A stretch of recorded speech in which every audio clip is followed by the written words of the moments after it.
He put some specifics on the table about how he was, for example, going to protect the American economy and American jobs. And chief among that is this across-the-board 10% tariff on imports, all imports.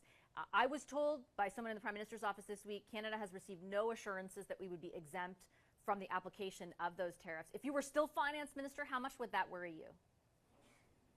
Well, obviously it's worrying everyone a lot around the world, not just in Canada. I expect that what we need to do now is to think about how we can, communicate, as we did last time, the importance of the Canada-U.S. trade relationship.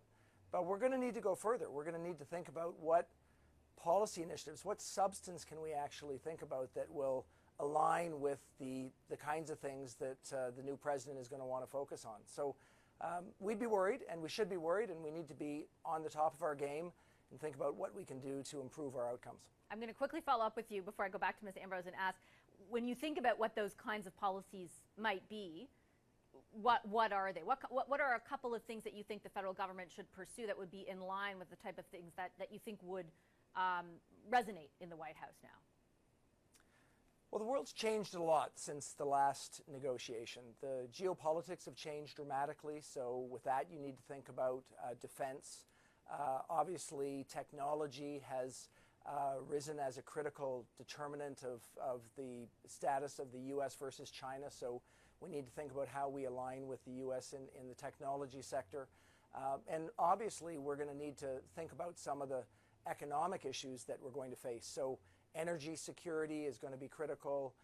We're going to be forced to think about the dairy sector. So as I go through those one by one, we will need to think about how we get to our defense spending targets more rapidly than the government has currently laid out.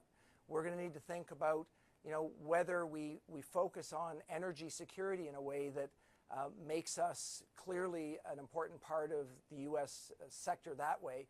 And that means we have to ask ourselves, is it really the right time for caps on emissions?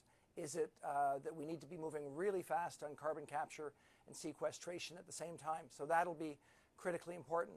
And we'll need to ask ourselves, and this is some hard questions, should we really move forward on a digital services tax on technology when technology is going to be a critical issue for the U.S. to stay in the ascendancy?